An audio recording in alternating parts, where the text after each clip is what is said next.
ಅದು ಸುಮಿತ್ರಲ್ಲ. ಸುಮಿ ನಿನ್ನೆ ಬರೀತಿ, ನಿನ್ನೆ ಹುಡುಕ್ತಿದ್ದೆ ಸುಮಿ. ಸುಮಿ ನಿನ್ನೆ ರಾತ್ರಿ ನಮ್ಮ ಮನೇಲಿ ಬೇಡದ ಆಹಾರ ಬಾಯಿಗೆ ಕೇಳಿದ್ರೆ ನೀನ್ ಬಿದ್ದಂತೀಯ ಬರೈತಿ. ಏನಾಗ್ತದ ಅದೇನ್ ಚೈನೀಸ್ ಫುಡ್ ಬಂತ? ನಿನಗೆ ಮೊಸರನ್ನ ಗಟ್ಟಿ ಆಗ್ತ ಆಮೇಲೆ. ಚೈನೀಸ್ ಅಲ್ಲ ಸುಮಿ, ಇಟಾಲಿಯನ್ ಅಂತೆ. ಅದು ಯಾವುದೋ ರವಿಯೋಲಿ ಅನ್ನೋ ತಿಂಡಿ ತರಿಸಿದ್ರು. ನೋಡಕ್ಕೆ ನಮ್ಮ ಕೊಡುಗಿನ ಥರನೇ ಇತ್ತು. ನಾನು ಖುಷಿಯಿಂದ ಒಂದು ಕಡಿದ್ರೆ ಒಳಗಡೆ ಬರೀ ಹಸಿ ಸೊಪ್ಪು ಚೀಸು.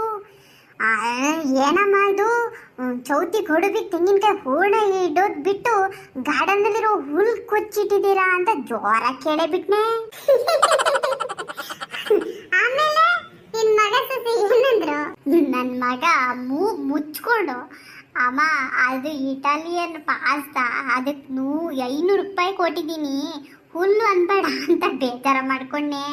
ನಾನು ಬಿಡ್ತೀನ? 500 ರೂಪಾಯಿಗೆ ಈ 4 ಹಿಟ್ಟು ಕೊಡ್ತಾರೆ. ಇದನ್ನೇ ನಮ್ಮ ರಾಗಿ ಮುದ್ದೆ ಥರ ಮಾಡಿ ಬಿಸಿ ಬಿಸಿ ಬಸ್ಸಲ್ಲಿ ನೆನೆಸಿ ತಿಂದಿದ್ರೆ ಹೊಟ್ಟಿಗೂ ತಂಪಾಗ್ತಿತ್ತು, ಜೇಬು ಉಳಿತಿತ್ತು ಅಂದೆ. ವಾನಿಗೆ ನನ್ನ ಮಗ ಬೇಜಾರದಿಂದ ಆ ಈಟಿರನ್ ಕೊಡದೆ ತಾನು ನುಂಗ್ಕೊಂಡು ಹೋದ ಮರೀತಿ. ಅಯ್ಯೋ ಬಸ್ಸು, ನಿನ್ ನಾಲ್ಗಿಗೆ ಆ ಇಟಾಲಿಯನ್ ಸಾಸ್ಗಳೆಲ್ಲ ಸೆಟ್ ಆಗಲ್ಲ ಬಿಡು ಮರೈತಿ. ಅಂದಾಗೆ ಇವತ್ತು ಬೆಳಿಗ್ಗೆ ನಮ್ಮನೇಲಿ ಅದಕ್ಕಿಂತ ದೊಡ್ಡ ಕಾಮಿಡಿ ಆಯ್ತು ಮರೈತಿ. ಏನತ್ತೆ ಹೇಳು, ಕೇಳಕ್ ನಾನು ರೆಡಿ ಇದ್ದೀನಿ. ನೀನ್ ರೆಡಿ ಇಲ್ದೆ ಅಂತ ಮರೈತಿ. ನಾವ್ ಹೇಳಕ್ ಮಾತ್ರ ಹೆಸರಿಗೆ ವಾಕಿಂಗಿಗೆ ಬರ್ತೀನಿ, ನೋಡಿದ್ರೆ ದಿನ ಇದೇ ನಮ್ ಧಾರಟಿ. ಕೇಳು, ನಮ್ಮ ಯಜಮಾನ್ರು ಇತ್ತೀಚೆಗೆ ಹಾಗಂತ ಯೂಟ್ಯೂಬ್ ನೋಡಿ ಯೋಗ ಕಲಿತ ಮಾಡ್ತಿದ್ರೆ ಇವತ್ ಬೆಳಿಗ್ಗೆ ಕಪಾಲಭಾತಿ ಮಾಡಕ್ ಕೂತಿದ್ರು. ಬಾಗಿಲ ಅಡ್ಡ ತೆಗ್ದಿತ್ತು. ಅದೇ ಟೈಮಿಗೆ ಕೆಳಗಿನ ಫ್ಯಾಟ್ ಶರ್ಮಾಜಿ ಎದ್ರಿಗೆ ಬಂದ್ರು ನೋಡು. ನಮ್ಮ ಯಜಮಾನ್ರು ಗಟ್ಟಿಯಾಗಿ ಮೂಗ್ನಲ್ಲಿ ಉಸಿರು ಹೊರಗಡೆ ಬಿಡ್ತಾ ಇದ್ರಲ್ಲ. ಆ ಶಬ್ದ ಕೇಳಿ ಶರ್ಮಾಜಿಗೆ ನಮ್ಮ ಯಜಮಾನಿ ಪೀಸ್ ಬಂದ ಅನ್ಸಿ ಬಿದ್ದು ಕತ್ಬಿಟ್ರ ಕಡೆ. ಅಯ್ಯೋ ದೇವ್ರೆ.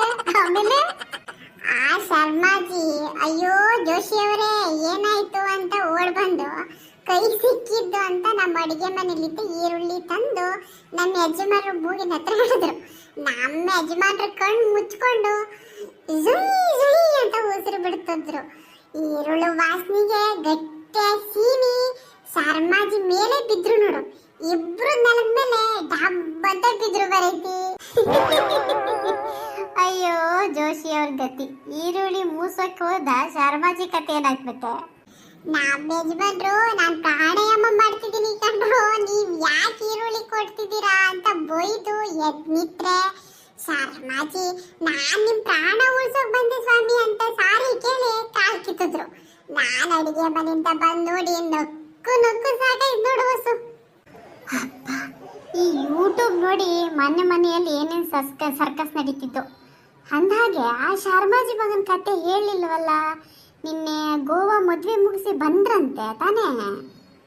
ಹಾ, ಅದೇ ಮುಖ್ಯ ವಿಷಯ. ಬಂದ್ರು.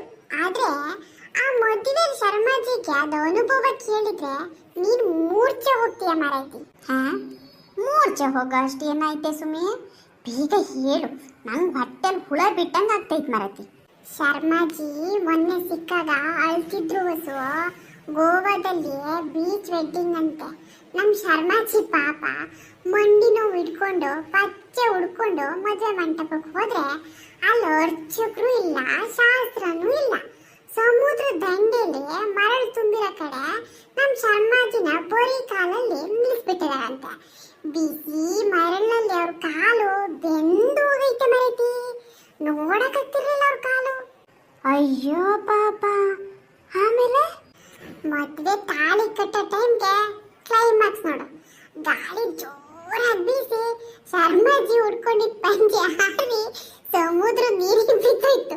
ಈತ ಕಡೆ ಮಗ ಸೊಸೆ ಉಂಗ್ರ ಬದಲಾಯಿಸ್ತಿದ್ದಾರೆ. ಅತ್ತ ಶರ್ಮಾಜಿ ಅಲೆಗಳ ಜೊತೆ ಪಂಚೆಗೋಸ್ಕರ ಈಜಾಡ್ತಿದ್ದಾರೆ. Photographer sir what a nice pose please hold it ಅಂತ ಅದನ್ನೇ ಫೋಟೋ ತೆಗಿತಿದ್ನಂತೆ ಮರೈತಿ. ಅಯ್ಯೋ ದೇವ್ರೆ, ಈ ಶರ್ಮಾಜಿ ಪಂಜೆ ಸಮುದ್ರ ಪಾಲ ಆಯ್ತಾ, ಒಡ್ಡೆ ಪೋಸ್ ಅಂತೆ. ಆಮೇಲೆ ಶರ್ಮಾಜಿ ಮನೆಗೆ ಹೆಂಗ್ ಬಂದ್ರು? ಆಮೇಲೆ ಇನ್ನೆಂತದೆ, ಯಾರ ಟವಲ್ ತಂದು ಕೊಟ್ರಂತೆ. ಶರ್ಮಾಜಿ ಹೇಳ್ತಿದ್ರು, 50 ಲಕ್ಷ ಖರ್ಚು ಮಾಡಿ ಸಮುದ್ರ ಉಪ್ಪು ನೀರು ಕುಡಿದು ಪಂಚೆ ಕಳ್ಕೊಂಡು ಬಂದಿದ್ದೀನಿ ಸುಮಿತ್ರಮ್ಮ ಅಂತ. ಇದಕ್ಕಿಂತ ನಮ್ಮ ಮಲ್ಲೇಶಂ ಕಲ್ಯಾಣ ಮಂಟಪದಲ್ಲಿ ಬಿಸಿ ಬಿಸಿ ಮೈಸೂರು ಪಾಕ್ ತಿಂದು ಮದುವೆ ಮಾಡಿಸಿದ್ರೆ ಎಷ್ಟು ಚೆನ್ನಾಗಿರ್ತಿತ್ತು ಅಂತ ಕಣ್ಣೀರ್ ಹಾಕ್ತಿದ್ರು ಕಣೆ. ನಂದು ತಡಕಾಗ್ಲೇ ಬರತ್ತಿ, ನಮ್ಮ ಮನೆಯವ್ರ ಮುಂದೆ ನಗಂಗಿಲ್ಲ ಬಿಡಂಗಿಲ್ಲ.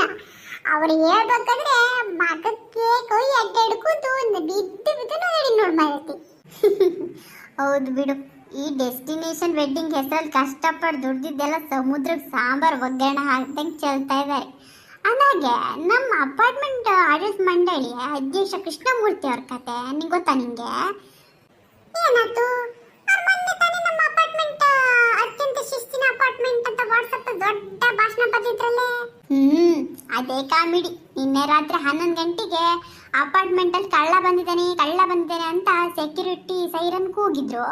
ಎಲ್ರೂ ಕೈಯಲ್ಲಿ ಲಾಠಿ ಪರಕೆ ಹಿಡ್ಕೊಂಡು ಬೇಸ್ಮೆಂಟ್ಗೆ ಓಡಿದ್ವಿ. ನೋಡ್ತೀನಿ ಅಲ್ಲಿ ಕಳ್ಳ ಯಾರು ಗೊತ್ತಾ? ಯಾರದು? ಮತ್ತಿನ್ನೆ ಸಾಕ್ಷಾತ್ ನಮ್ಮ ಅಸೋಸಿಯೇಷನ್ ಪ್ರೆಸಿಡೆಂಟ್ ಕೃಷ್ಣಮೂರ್ತಿ ಅವರೇ. ರಾತ್ರಿ ಹೆಂಡತಿ ಗೊತ್ತಿಲ್ಲದೆ ಕಾರ್ ಬಿಡಿ ಭಾಗಗಳ ಮಧ್ಯೆ ಬಚ್ಚಿಟ್ಟಿದ್ದ ಐಸ್ ಕ್ರೀಮ್ ಬೌಲ್ ತಿಂದು ಖಾಲಿ ಮಾಡೋಕ್ಕೆ ಕತ್ಲಲ್ಲಿ ಹೋಗಿದ್ದಾರೆ. ಸೆಕ್ಯೂರಿಟಿ ರಾವ್ ಸಿಂಗ್ ಟಾರ್ಚ್ ಹಾಕಿದ ತಕ್ಷಣ ಪ್ರೆಸಿಡೆಂಟ್ ಐಸ್ ಕ್ರೀಮ್ ಡಬ್ಬಿ ಹಿಡ್ಕೊಂಡು ಹೆದ್ರಿ ಮೂಲೆಯಲ್ಲಿ ಕೂತ್ಬಿಟ್ಟವ್ರೆ. ಇಡೀ ಅಪಾರ್ಟ್ಮೆಂಟಿಗೆ ರೂಲ್ಸ್ ಕೊಡೋ ಪ್ರೆಸಿಡೆಂಟ್ಗೆ ಹತ್ರ ಹೆಂಡತಿ ಹತ್ರ ಐಸ್ ಕ್ರೀಮ್ ತಿನ್ನೋಕ್ಕೂ ಭಯ. ಎಂತ ಕರ್ಮ ಮರೈತಿ. ಮತ್ತೆ ಮನೇಲಿ ಶುಗರ್ ಇದೆ ಅಂತ ಐಸ್ ಕ್ರೀಮ್ ಬಂದು ಮಾಡಿದ್ರಂತೆ. ಇಡೀ ಅಪಾರ್ಟ್ಮೆಂಟ್ ಜನ ಅವ್ರು ನೋಡಿ ನಕ್ಕು ಸತ್ರು ನೋಡು. ಈಗ ಅವರಿಗೆ ಎಲ್ಲರೂ ಐಸ್ ಕ್ರೀಮ್ ಪ್ರೆಸಿಡೆಂಟ್ ಅಂತಾನೆ ಹೆಸರಿಟ್ಟರೆ ಮರೈತಿ. ಹಬ್ಬ, ನಮ್ಮ ಅಪಾರ್ಟ್ಮೆಂಟ್ ಅಲ್ಲಿ ರಂಗೋಲಿ ಕೆಳಗೆ ತೂರೋರೇ ಜಾಸ್ತಿ ಇದ್ದಾರೆ ಬಸ್ಸು.